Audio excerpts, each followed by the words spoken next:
Mas hoje é um dia complicadíssimo em São Paulo. E quando o dia é complicado em São Paulo, costuma reverberar para todo o Brasil. Afinal, é o centro financeiro, é o lugar onde as coisas acontecem. E a cidade, você não enxerga o problema, porque o problema é do trabalhador que foi tentar pegar o ônibus para ir trabalhar. Ônibus não funcionaram, motoristas em greve, uma confusão entre sindicatos. O sindicato diz que a greve não deveria estar acontecendo.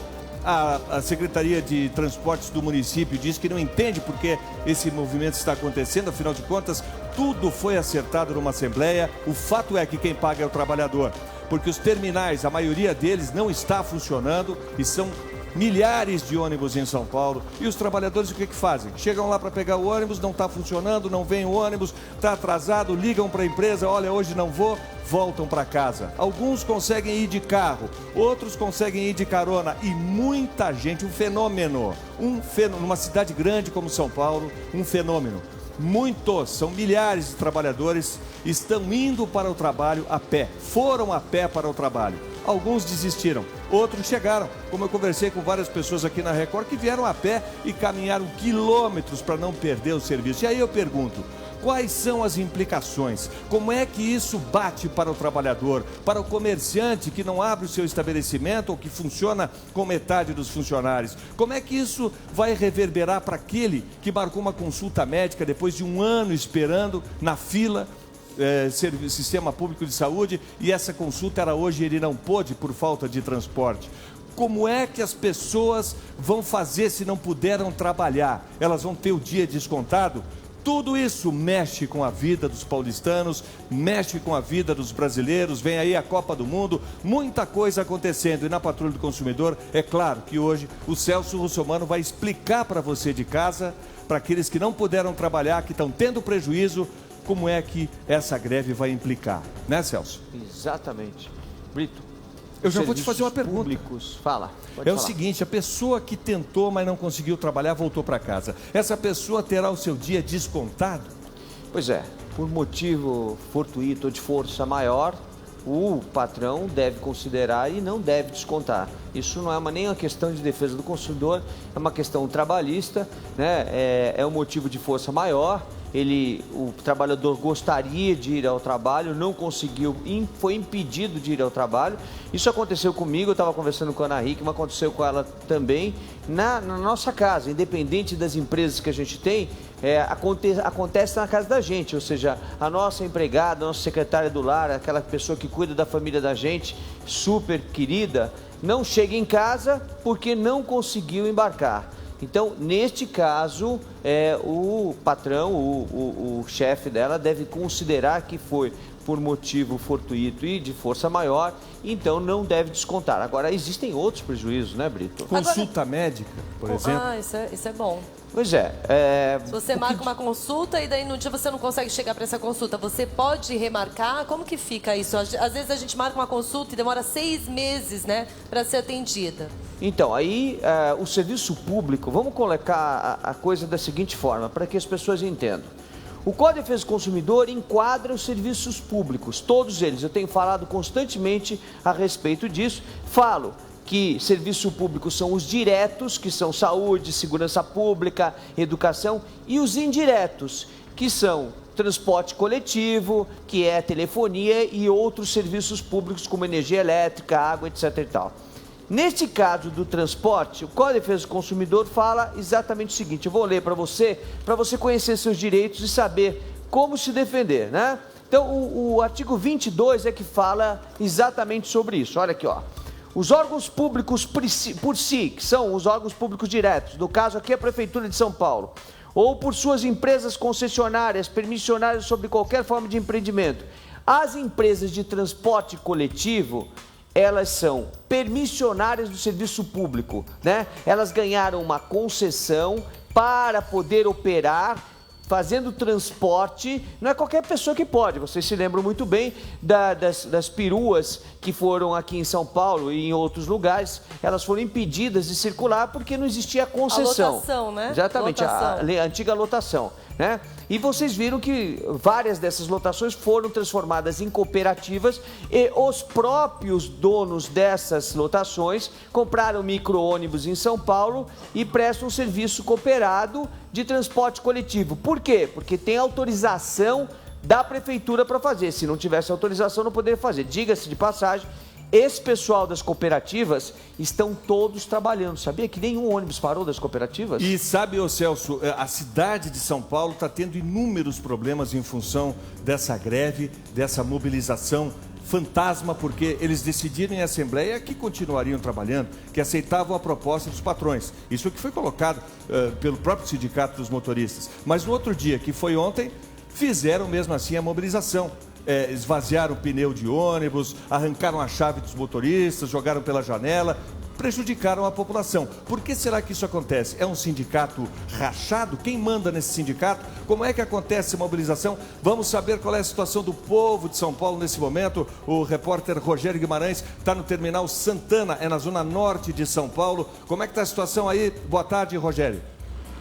Boa tarde, Brito. Boa tarde a todos. Nós estamos em um dos principais terminais de ônibus na zona norte de São Paulo. Aqui é um dos maiores corredores ligando a região sul e norte da capital paulista. Nesse momento, a realidade é essa. Vários usuários superlotando micro-ônibus que estão atendendo essas linhas que passam aqui em frente ao terminal Santana, na zona norte. Esse micro-ônibus, olha só, está lotado, crianças, idosos, muita gente se aglomerando aqui para tentar uma vaga a mais nesse micro-ônibus. Moço, você precisou esperar muito tempo para pegar esse micro-ônibus? Mais ou menos uns 40 minutos, velho. Teve atraso? Teve bastante. Perdeu alguma coisa? Cheguei bastante atrasado no serviço aí de manhã por causa disso. Teve que se explicar para o chefe. Felizmente. Tá bom, obrigado. Você também teve problema, moço? Não, só tenho que falar que o Brasil é uma merda mesmo. Ok, obrigado. Olha só, aqui a gente observa mais uma pessoa vai entrando aqui, Brito. Okay. E aqui atrás, o Thiago mostra para você outros micro-ônibus que vão pegar mais passageiros aqui em Santana. Brito. Essa indignação é normal. As pessoas estão loucas para falar, para desabafar, elas não aguentam mais. São muitas mobilizações que prejudicam o trabalhador. Nada contra o direito do sindicato, o direito de uma categoria. Mas a cidade sofre. Fala, Brito, esses micro-ônibus que a gente está vendo aí, todos eles estão circulando, eles são das cooperativas. As cooperativas não estão em greve. Por quê? Porque ali o próprio proprietário do ônibus, do micro-ônibus, é que está dirigindo o ônibus. Então, eles não estão em greve. Só estão em greve as empresas que têm como motoristas e cobradores funcionários. O resto do serviço de transporte coletivo está funcionando, por sinal, parabéns a eles, não pararam, não haveria razão para parar, porque se eles pararem, olha que interessante essa concessão de serviço público, se eles pararem, eles não ganham, eles ganham na tarifa todo dia. Se parar, não recebe. Agora, os motoristas das empresas pararam por quê? Porque eles são assalariados. Se eles estão parados ou não estão parados, as empresas são obrigadas a pagar os seus salários, entendeu? E naquela assembleia lá, eles aprovaram a proposta da prefeitura, que era de 10% de aumento. Eles pediam originalmente lá atrás 13% e mais uma série de reivindicações, mas a questão de aumento salarial, eles pediam 13%. A prefeitura deu 10%, aquela assembleia aprovou. Diz o sindicato que eram quase 5 mil trabalhadores reunidos ali, mas no outro dia teve gente que disse que queria 33% de aumento. Então nós não sabemos direito de onde está partindo esse movimento, não temos certeza absoluta. Mas que o sindicato sempre foi rachado e a gente sempre acompanhou problema, o sindicato, exatamente, morte de presidentes, ex-presidentes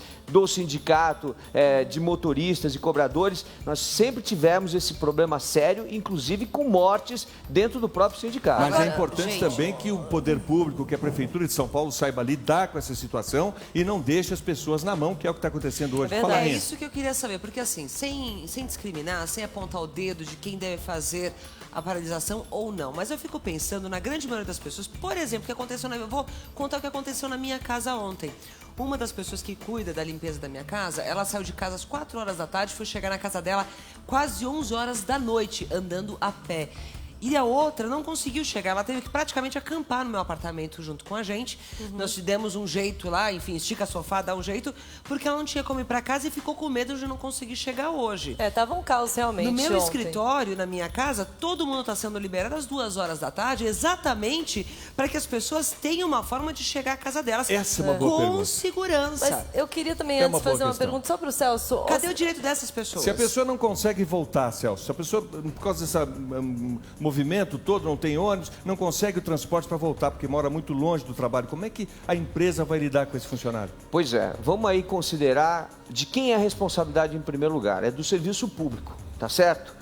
É o que diz o Código de Proteção e Defesa do Consumidor, no artigo 22, diz o seguinte, eu queria ler para vocês aquela hora. Os serviços públicos, por si ou por suas empresas concessionárias, permissionárias ou sobre qualquer outra forma de empreendimento, são obrigados a fornecer serviços adequados, eficientes, seguros e quanto aos essenciais contínuos. O que significa essenciais contínuos? O transporte é essencial, ele tem que ser contínuo e por ser contínuo ele não pode parar. O que acontece se parar? Olha aqui, ó.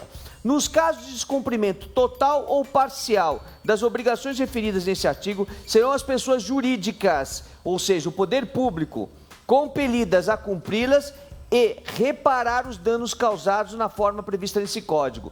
Então, as pessoas que tiverem dano, as pessoas desconhecem isso é um assunto extremamente interessante para você que está nos assistindo, as pessoas que tiverem qualquer tipo de dano por falta do transporte coletivo, ou seja, porque interferiu na vida delas, e esse dano comprometer a vida dessa pessoa, ela pode entrar com uma ação na justiça contra o poder público, ou seja, contra a fazenda pública do município de São Paulo, ou seja, contra o governo do município de São Paulo, e receber do governo do município de São Paulo indenização pelo que está acontecendo. Mas olha demora, só. mas demora. Agora, vocês vão dizer, mas poxa vida, pelo que a gente está vendo aí, houve um acordo entre a prefeitura e as empresas de ônibus, então o poder público não teria culpa. Aí nós vamos naquele artigo que eu sempre leio para vocês, que é o artigo 14 do Código de Defesa do Consumidor, que diz o seguinte, olha, o fornecedor de serviços, e aí é o fornecedor de serviços de transporte coletivo, responde independentemente da existência de culpa, ou seja, não precisa ter culpa.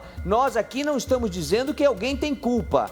Nós estamos aqui dizendo o que o texto da lei estabelece. Então, o fornecedor de serviço responde independentemente da existência de culpa pela reparação dos danos causados aos consumidores por defeitos relativos à prestação de serviço. Qual que é o defeito? A falta do serviço. Não tem transporte coletivo. Deixa eu te fazer uma pergunta. Por exemplo, se hoje é um dia muito importante para um dono de uma empresa ou, de repente, para uma patroa, e a empregada faltou nesse dia, vamos supor que era um almoço, uma festa, a empregada faltou, a patroa manda a empregada embora.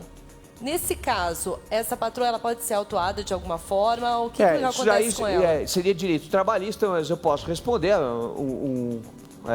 Patrão pode mandar o seu funcionário embora. Eu acho que injusto uma situação como essa, mandar o funcionário embora porque ele não pôde trabalhar em razão de uma greve. É um caso fortuito, como eu disse anteriormente, de força maior. Acho indevido. Mas ela pode mandar embora? Pode, mas tem que pagar todos os direitos desse trabalhador. Por quê? Porque não existe uma justa causa, né? O funcionário não deu a justa causa para ser demitido. Nesse caso, o patrão demite e paga todos os direitos e ponto final. Existe uma dúvida também sobre a legitimidade dessa greve, uma vez que o sindicato formalmente fez o acordo com a prefeitura. Nós não vamos entrar nessa questão por enquanto, porque ainda está muito... nebulosa essa história. A gente não conseguiu entender ainda o que está acontecendo, se tem alguma coisa política no meio, se realmente é insatisfação de uma grande parcela dos motoristas de ônibus que não concordaram com a decisão tomada pelos que os representam, que são os representantes lá do sindicato, mas essa parte não interessa nesse momento. O que interessa para nós aqui é saber como fica o trabalhador. E essa é uma situação invisível. Porque hoje, quando você vai para São Paulo, você vê a cidade praticamente vazia. O trânsito não existe. Há sim os ônibus aí paralisados, um atrás do outro, as pessoas fazendo suas manifestações, mas o trânsito não há. A cidade está livre hoje. Está livre mesmo. Isso é um fenômeno em São Paulo. É verdade. Até porque, olha, a Ana estava me contando que ela disse para os seus funcionários, olha, vocês vão embora mais cedo hoje, não é isso, Ana? Foi exatamente isso que eu fiz. Por quê? Vão mais cedo para que vocês possam chegar em casa. Então, os próprios empresários colaboram para que o tumulto seja menor. Agora, por quanto tempo? Essa é a questão, né? O prejuízo Final que você da tem tarde. dentro da sua casa, o prejuízo que você tem dentro da sua empresa. Eu fico imaginando aqui, Celso, aí agora a gente vai de novo para os consumidores, as pessoas que fizeram encomendas que tem que chegar hoje nas suas casas, ou entrega de imóveis, prestações de serviço, encanador, enfim, essa grande maioria hoje, com o caos, se acontecer hoje o que aconteceu ontem, não vão conseguir. E se isso perdurar durante a semana toda, como é que a gente fica? Pois é, quando alguém tiver sido lesado do jeito que você está falando, e aí você falava e imaginava, por exemplo, uma festa de casamento, É né? verdade. Você tem o buffet que foi contratado para festa de casamento, você tem os garçons, os funcionários todos de cozinha que vão estar nessa festa de casamento e ninguém comparece porque não conseguiu chegar ao local do trabalho. Quem paga a conta? É o buffet? Não. Quem paga a conta é quem deu motivo ao evento danoso. Quem deu motivo ao evento danoso, na verdade, é o poder público e, mais uma vez, independentemente da existência de culpa, então a empresa que foi lesada ou aqueles que foram lesados podem entrar com uma ação contra o município, de acordo com o Código de Defesa do Consumidor, e fazer os seus danos serem ressarcidos. Ou seja, na verdade, gente, se a gente começasse a fazer valer nossos direitos, por exemplo, eu vou no hospital público, não sou atendido, sou mal atendido, eu entro com uma ação contra o Estado, para que o Estado, quando eu digo Estado aqui, é todos os níveis, União, Estado, município. Se cada vez que a gente fosse lesado pelo serviço público que não funciona, como a gente está discutindo hoje, e a gente entrasse com uma ação contra o poder público, de tanto pagar a indenização, os administradores públicos iam dizer, não, peraí, é melhor fazer o serviço funcionar do que pagar a indenização e ficar sem dinheiro no cofre para fazer outras coisas.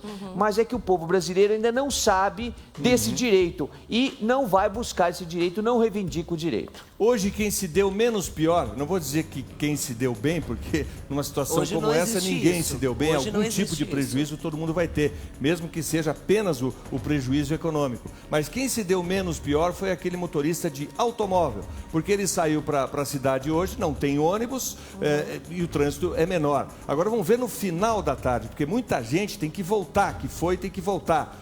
Como é que fica? Daqui a pouco a gente vai ter toda essa cobertura, nós vamos ficar de olho na cidade de São Paulo. E lembrando que faltam poucos dias para a Copa do Mundo e a cidade nessa situação tensa, na expectativa dos jogos e ao mesmo tempo na expectativa de como será o seu dia hoje, como é que vai ser amanhã sem transporte, será que vão voltar a trabalhar, casos de violência que podem ocorrer, enfim, todo mundo com a orelha em pé, cabelo arrepiado na cidade de São Paulo e em todo o Brasil.